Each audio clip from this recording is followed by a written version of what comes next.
చలో phone calls తీసుకుందాం. 9652777636.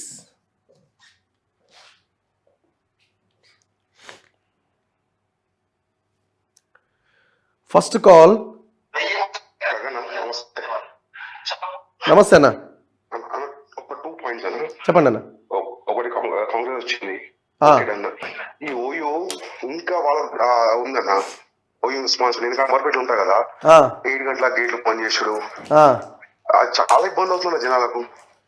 OU గేట్లు బంద్ చేస్తున్నారు. ఎప్పుడు బంద్ చేస్తున్నారు? సాయంత్రం 7 బంద్ చేస్తాను గేట్స్. చుట్టూ తిరిగి రావాలి. ఓయూ అనేది దేవాలయం, స్టడీస్ పర్పస్ అన్న ఏం జరగవన్నా స్ట్రిక్ట్ ఉంటే. ఎందుకంటే అంతకుముందు ఉన్న గవర్నమెంట్ లైక్ మన తెలంగాణ రాకముందు రోజు ఓపెన్ ఉండే. అప్పుడు లేదు, ఇప్పుడు ఏడొస్తాను కరెక్టే కదా? అవును. ఎవరు సెక్యూరిటీ ఉంటారు, వాడైతే వానికి నోటికే మొక్కాలి. మొన్న కొడదాం అనుకున్నా, సో ఏమన్నది వాడికి అడ్డమైన మాటలు మాట్లాడతాడు గలీజ్ గా. ఏమని జాగ్రత్త. ఓకే అన్న, చూద్దాం గవర్నమెంట్ ఏం డెసిషన్ తీసుకుంటుందో చూద్దాం. ఆ ముళ్ళ కంచెలు అవన్నీ తొలగించినట్టున్నారు కాబట్టి ఇది కూడా కొంచెం రోడ్ అయితే అది కూడా బాగుంటుంది. ఇంకొకటి రేషన్ కార్డు ఉన్నారు కదా, చాలా మంది ఇంత పిల్లలు కూడా అలా ఎంట్రీ కాలేదు. పిల్లలు కూడా అవునవునవును, వాస్తవమే అది కాలేదు. దానివల్ల చాలా ఇబ్బంది అవుతుంది. ఇంకోటి మేజర్, వీళ్ళు ఎన్ని చేసినా సరే అన్న, ఎన్ని ఉచిత ఇచ్చినా సరే విద్య వైద్యం మీద పెట్టకపోతే వేస్ట్ అన్న. అవును, నువ్వు ఎన్ని ఫ్రీ ఇచ్చినా సరే, నువ్వు ఫ్రీ ఇవ్వకున్నా పర్లేదు, హాస్పిటల్ ఫ్రీ చేయండి, ఎడ్యుకేషన్ ఫ్రీ చేయండి చాలు. మిగతా ఈ బస్ ఇచ్చినా ఇవ్వకుండా ఎట్లా బతుకుతుంది చాలు. ఫ్రీ ఎడ్యుకేషన్ మీద సంపాదించే ₹1,00,000 80,000 ఎగ్జాంపుల్ సంవత్సరం ₹1,00,000 సంపాదించి 80,000 విద్యా పెట్టడానికి పోతుంది. ఎట్లా బతుకుతామన్నా? రైట్ అన్న, ఓకే, థ్యాంక్ యూ. సో బేసిక్గా రేషన్ కార్డు ఇవ్వకుండా మీరు ఏం గ్యారంటీలు అమలు చేయలేరండి. ఫస్ట్ ఇవ్వాల్సింది రేషన్ కార్డు. ఉన్న రేషన్ కార్డ్స్లో కూడా చాలా చేంజెస్ ఉన్నాయి. వాళ్ళ పిల్లల పేర్లు చేర్చలేదు, వాళ్ళ పేరెంట్స్ ఉంటే వాళ్ళ అబ్బాయిల పేర్లు చేర్చలేదు, ఇట్లా రకరకాల చేంజెస్ ఉన్నాయి. ఇవన్నీ చేంజ్ చేసి టోటల్ రేషన్ కార్డు వ్యవస్థ అదంతా కంప్లీట్ అయిన తర్వాత మీరు స్కీమ్స్ ఇంప్లిమెంట్ చేయాలి, లేకపోతే మళ్ళీ గొడవలే. హలో అన్న, గుడ్ మార్నింగ్ అన్న. గుడ్ మార్నింగ్ బ్రదర్, చెప్పండి అన్న. ఇప్పుడు మన తెలంగాణ ఆర్థిక పరిస్థితి చూస్తే భయం అవుతుందన్న. ఈ కల్వకుంట్ల ఫ్యాన్ మొత్తం దౌర్జన్యం చేసి పడేసారు అన్న. ఇప్పుడు మనం ఇప్పుడున్న ప్రభుత్వం చేయాల్సిన పని ఏంటంటే వీళ్ళ బొక్కలన్నీ బయట పెట్టి వీళ్ళ న్యాయ విచారణ చేసి వీళ్ళ బొక్కలు వేయాలి, వీళ్ళ ఆస్తులన్నీ జప్తు చేసి తెలంగాణ అప్పులు తెచ్చారు సార్ ఫస్ట్. ఓకే, ఆ పని చేయలేదు. తెలంగాణకు అప్పు అనేది లేకుండా చేయాలి ఫస్ట్. వీళ్ళ ఆస్తులన్నీ కబ్జా చేసేసి వాళ్ళకి 7 వరకు ఉన్న న్యాయంగా వాళ్ళకి ఇష్టపెట్టి కబ్జా అవినీతి మొత్తం తీసేసుకోవాలి. గవర్నమెంట్ తీసేసుకొని తెలంగాణ అప్పులన్నీ క్లియర్ చేయాలి సార్ ఫస్ట్. ఓకే, ఆ పని చేయాలి. అప్పుడు ప్రజల పైన భారం పడదు. లేకుంటే ఇప్పుడున్న పరిస్థితులకి అన్ని ట్యాక్సులు అన్ని పెంచేస్తారు. సామాన్య ప్రజల పైన భారం ఎక్కువైపోతుంది. అవును, రైట్ అన్న, థ్యాంక్ యూ. సింపుల్. ఇప్పుడున్న సిచ్యువేషన్ ప్రకారము ఈ ఆస్తులు, ఈ అప్పులు ఇవన్నీ చూస్తే అయితే అప్పులు చేయాలి, రెండోది ట్యాక్సులు పేరుతో ప్రజల మీద భారం మోపాలి. ఇదే కనబడుతున్నది. దానికి ఇంకొక లింక్ ఏంటంటే అవినీతిని పూర్తిగా నిరోధించాలి. హలో నమస్తే అన్న, చెప్పండి. కేటీఆర్ ఆస్తులు కూడా పెట్టిన ఆస్తులు అంటారు కదా అన్న, అలా కళ్ళు మొత్తం ఆస్తుల మీదనే ఉన్నది అన్న 9 years. అందుకని అంతగా చూసుకున్నారు. రైట్, ఆర్టీసీ లక్షల కోట్ల ఆస్తులు ఉన్నాయి, సికింద్రాబాద్ భూమి, మెడిసిన్ భూమి అంటాడు. అలా కన్ను మొత్తం ఆస్తుల మీదనే ఉండే అర్థమైందా? మళ్ళీ 1,00,000 కోట్ల అప్పు చేసి 10,000 కోట్ల ఆస్తి క్రియేట్ చేసారు అంతే. వీళ్ళు చేసింది ఏం లేదు. అవునా? అవును. ₹1,00,000 అప్పు చేసి 10,000 ఆస్తి. ఇప్పుడు ఆస్తి అమ్మినా కూడా అప్పుకు సరిపోదు. ఆస్తులు ఉన్నాయంటే ఆస్తులు అమ్మితే అప్పుకు సరిపోదు. కడదామంటే ఈయన ఆస్తులు ఉన్నాయి కదా, మన ఆకులూరి మురళి గారు చెప్పారు న్యూయార్క్ లో 700 acres కొనడని. అమ్ము మనం ఫీనిక్స్ బిల్డింగ్ అమ్ము మనం 4M మాల్ నేమ్ చేంజ్ చేసాడు, నెక్సస్ మాల్ అయితే ఇప్పుడు నమ్ము మనం. జన్వాడ ఫామ్ హౌస్ నమ్ము మనం. రకుల్ ప్రీత్ సింగ్ 3 crore కార్ అమ్ము మనం. చందన్ వ్యాలీ దగ్గర 400 acres లో ఒక సీడ్ కంపెనీ పెట్టింది యూఎస్కి. వాళ్ళకు మాయమెడ చెప్పి అది ఈయన పేరు మీద రాసుకున్నాడు. నేను ఫ్లాట్ కొనకపోతే అని చెప్తున్నాడు. ఉంటారు కదా చూపిస్తున్నాడు ఫ్లాట్. సిటీలో ఎక్కడన్నా సరే ఇట్లా గోపురం లాగా ఉంటది కదా, తిరుగుల స్కాఫోల్డింగ్ ఉండి గోపురం లాగా ఉన్న భూములన్నీ కల్వకుంట్ల ఫ్యామిలీ భూములట. ఎక్కడన్నా చూసుకోండి. రైట్ అన్న, ఓకే, థ్యాంక్ యూ.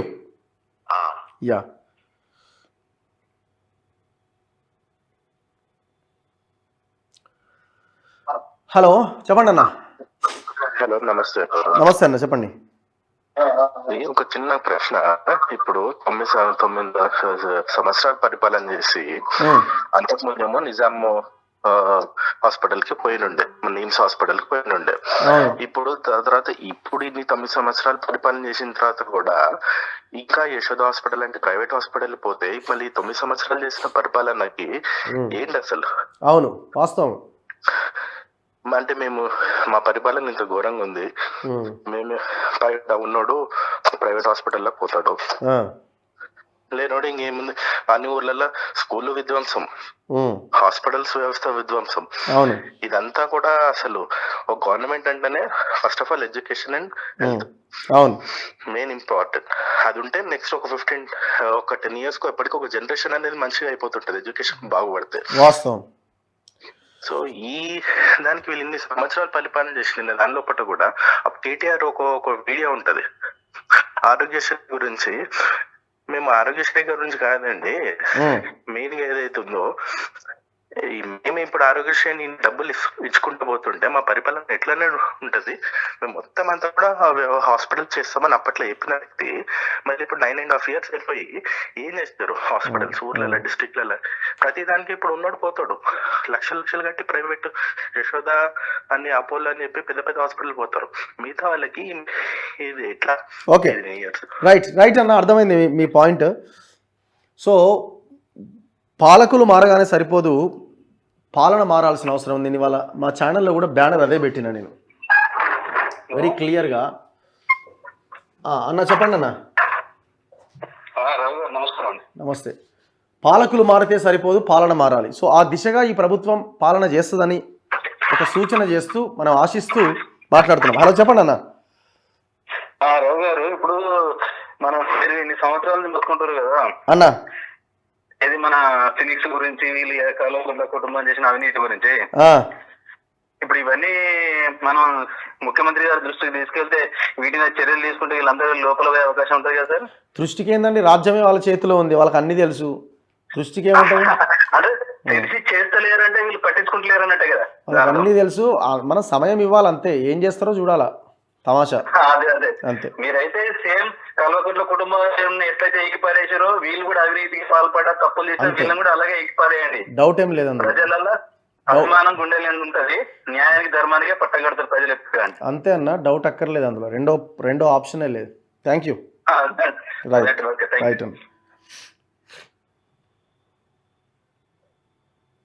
మరో కాల్. హలో నమస్తే. నమస్తే అన్న. ఒక చిన్న డౌట్ ఉంది. మన 2014 తెలంగాణ తెచ్చుకున్న తర్వాత అన్న మన నంబర్ ప్లేట్ల మీద బైక్ నంబర్ ప్లేట్ టీఎస్ ని టీజీ ఉండాల్సింది టీఎస్ చేసేసి.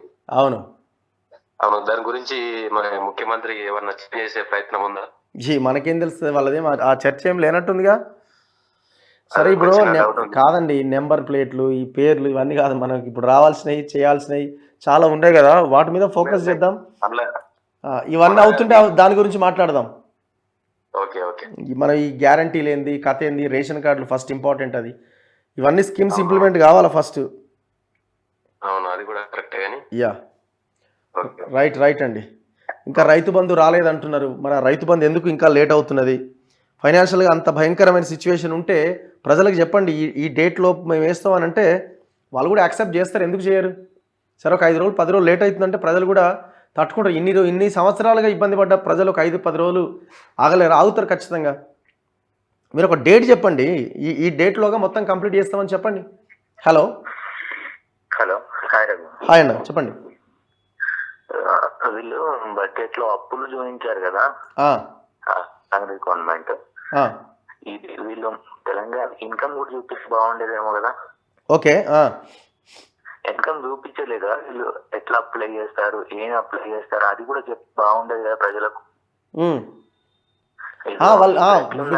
మీరు అన్నది పాయింటే. వీళ్ళ అప్పులు ఈ పరిస్థితిలో రాష్ట్రం ఉంది అని చెప్తున్నప్పుడు ఎట్లా మేము దీన్ని సమకూర్చుకొని స్కీమ్స్ ఇంప్లిమెంట్ చేస్తామన్నది కూడా చెప్తే బాగుంటుంది. చెప్పాలి కదా, 100% కదా. ఇప్పుడు కావాల్సిన వాళ్ళ అప్పులు చేసేట్టు వాళ్ళ అప్పులను చేయలేదన్నది వాళ్ళు నిర్ణయించాలి. ఎట్లా మేము ఎట్లా చేస్తాము, ఇన్ని హామీలు పెట్టినాము, ఇట్లా చేస్తున్నాము, దీనికి ఇంత బడ్జెట్ చేస్తాము ఇన్ని అప్పులు చేస్తాము అని చెప్పాలి కదా మరి వీళ్ళు కూడా. వాళ్ళు చెప్పకపోతే వాళ్ళు వీళ్ళు డిఫాల్ట్ ఉంది కదా. సరే ఇప్పుడు చూద్దాం, అంటే వాళ్ళు వచ్చి 15 రోజులు అవుతుంది. సింపుల్ నువ్వు 10 రోజులు 5 రోజులు అనే కాన్సెప్ట్ మాట్లాడకండి. ఎందుకంటే వీళ్ళకు ఇన్నేళ్ల నుంచి రాజకీయంలో ఉన్నారు. మేనిఫెస్టో పెడుతుంటే ఇలా బడ్జెట్ అంటే ఏంటి తెలుసు, ఎంత బడ్జెట్ దీనికి క్యాల్కులేట్ అవుతుందో తెలుసు. మేనిఫెస్టో చేసిన వాళ్ళు అల్లా తప్ప వాళ్ళు కాదని చెప్పారు మీరే. పెద్ద పెద్ద వాళ్ళతో కూర్చోబెట్టి చేపిస్తారని చెప్తావు నువ్వే. మరి వాళ్ళకి తెలియదా ఇంత బడ్జెట్ ఉంది, ఇంత బడ్జెట్ అవుతుంది, వీళ్ళు దీనికి చేయగలుగుతారా లేదా అనేది క్యాల్కులేట్ చేయకుండానే మేనిఫెస్టో పెట్టారు. గిడ పుస్తకం ఉంది నా చేతిలో, తెలంగాణలో వైద్య ఆరోగ్య సేవలు ఎట్లుండాలి అని. ఒక్క నిమిషం. SDF వాళ్ళు ఆకునూరు మురళి గారు ఈ పుస్తకాలు ఒక 6 పుస్తకాలు తయారు చేసి ఎడ్యుకేషను, హెల్త్. దీంట్లో మీరు ఇందులో ఉన్న పాయింట్స్ చూస్తే ఫస్ట్ అంతా అయిన తర్వాత ఆశ్చర్యం అనిపిస్తుంది. అరే ఇది ఎట్లా సాధ్యమైంది, ఇది అంత ఈజీ అని అనుకుంటాం మనం. కానీ వాళ్ళు చివరిగా తేల్చింది ఏంటంటే విత్ ఎవిడెన్స్ ఏ దానికి ఎంతెంత ఖర్చు అవుతుంది, ఎట్లా ఖర్చు పెట్టాలని చెప్పి జస్ట్ ఒక 4% ఎక్స్ట్రా బడ్జెట్ ఖర్చు పెడితే చాలు ఇవన్నీ కంప్లీట్ చేయొచ్చు అని చెప్తున్నారు. జస్ట్ ఒక 4%. నేను అనేది ఏంటంటే వీళ్ళ చిత్తశుద్ధి ఉంటే ఇది ఇంప్లిమెంట్ చేయడం పెద్ద సమస్య కాదు, కానీ వీళ్ళు చెయ్యాలా, చేస్తారా చేయరనేది మన భవిష్యత్తులో చూద్దాం. రఘు ఒక చిన్న ఎగ్జాంపుల్ చెప్తాను దానికి. మన బడ్జెట్ 100 రూపీస్ అనుకో, జీతాలు 34%, 34 to 35 శాలరీస్. అండ్ వీళ్ళు చేసిన కార్పొరేషన్ అప్పులు, EMIs అన్ని కలిపితే ఆల్మోస్ట్ ఇంకో 35 అవుతుంది, 70% అవుతుంది. 100 రూపీస్ లో 70 రూపీస్ పోతుంది. వీళ్ళు దానికి వెళ్ళి చేయాలి కదా. అవును, దాన్ని వాయిదా వేసుకుంటారా లేదు ఇంకా కొత్తగా ఏమైనా క్రియేట్ చేస్తారా ఏంటన్నా చూడాలంటున్నా కదా. అందుకే నేను అది కాదనట్లేదు, జనాలను తప్పుదో పట్టించండి. ఎక్కడ మేనిఫెస్టో తయారు చేయడంలో తప్పుదో. ఎన్ని రోజులు పడుతుంది తేలడానికి? సార్ అది కాదు మరి అయిపోయా మరి ఇప్పుడు కానివ్వండి. కాదండి, మనం ఏం అవ్వకముందే ఇది అవ్వలేదు అది అవ్వలేదు, ఫస్ట్ అడుగేనివ్వండి చూద్దాం. పెద్ద సమయం పట్టదు, 10 సంవత్సరాలుగా ఇంత దారుణమైన పరిస్థితులు అనుభవించున్నాం మనం. ఒక 10 రోజులు 9 రోజులు వెయిట్ చేస్తే ఇబ్బంది లేదు. నా కాన్సెప్ట్ చెప్పట్లేదు నేను. ఓకే, వీళ్ళు అధికారం రానికి దేన్నైనా అమ్మనీకి ఏ పార్టీ అయినా ఏదైనా జనాలు మోసం చేయని చెప్తారు తప్ప డౌట్ ఏముంది అందులో? కాని పని అని చెప్పనీకి డౌటే లేదు. చెప్పాలి అంటాను. వాళ్ళ ఎలక్షన్లకి మీరు చెప్పిన దాంట్లో అసలు ఎలాంటి డౌట్ లేదు. అధికారంలోకి రావడానికి ఏ హామీనైనా ఇవ్వడానికి రెడీ అవుతారు. మనం ఏమంటున్నామంటే దేశాన్ని రాష్ట్రాన్ని అమ్మేందుకు రెడీ ఉన్నారు, దేనికైనా రెడీ అవుతారు. నేనేమంటున్నానంటే వాళ్ళు ఇంప్లిమెంట్ చేయకపోతే అడగడానికి కూడా మనం రెడీగా ఉన్నామని అంటున్నా నేను. ఓకే, థ్యాంక్ యూ అన్న, థ్యాంక్ యూ. ఒక చిన్నది సమయం లేదు మనకి, చాలా మంది వెయిట్ చేస్తారు కదా. మన బడ్జెట్ ని ఒకసారి గ్రాఫ్ వేసి చెప్పవచ్చు కదా మీరు? తప్పకుండా చెప్తా రాబోయే రోజులు. థ్యాంక్ యూ, చెప్పండి మీరు. Thank you.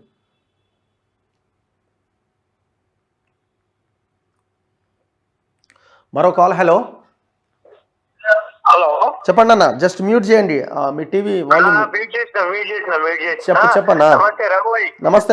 నిజాన్ని నిర్భయంగా మాట్లాడుతూ మీరు తీసుకున్నటువంటి చెప్పు చాలా అభినందనీయం అన్న. కానీ ఇప్పటికీ BRS పార్టీ తప్పుడు తడకలతోటి తప్పుడు లెక్కలతోటి ప్రజలను మభ్యపెట్టడానికి ప్రయత్నం చేస్తున్నది. ఓకే, 6,71,71,000 కోట్ల రూపాయలు అప్పుల సంగతి అందరికీ తెలిసిందే. మరి 10 సంవత్సరాల నుండి రాష్ట్ర ఆదాయం ఎక్కడ పోయింది? 9 లక్షల కోట్ల రూపాయలు కేంద్రం నుండి వచ్చిన నిధులు ఏమైనాయి? ఇవన్నీ కూడా మాయమైపోయి ఇవి కాక 6,71,000 కోట్ల రూపాయలు అప్పున్న సంగతి అందరికీ. ఓకే, ఇంకా దాన్ని మ్యాజిక్ ఫిగర్లతోటి అంకెల గ్యారెట్ తోటి పబ్లిక్ ను డైవర్ట్ చేయడానికి ప్రయత్నిస్తున్న టిఆర్ఎస్ పార్టీ దాన్ని అందరూ కూడా ఎదురట్టాలి. మరి 10 సంవత్సరాల ఆదాయం ఎక్కడ పోయేది? కేంద్రంలో వచ్చిన నిధులు ఎక్కడ పోయినాయి? ఈ 6 లక్షల రూపాయలు అప్పు చేసి ఇంకొక చిన్న 2 ఎగ్జాంపుల్ అన్నా. ఇప్పుడు ఈ అల్వాల్ ప్రాంతంలో 1000 పడకల ఆసుపత్రి కడుతున్నారు, అది అవసరం లేనటువంటి. ఇక్కడ ఉస్మానియా ఆసుపత్రి ఉన్నది, గాంధీ ఆసుపత్రి ఉన్నది, దాంట్లోనే సరైనటువంటి నిధులు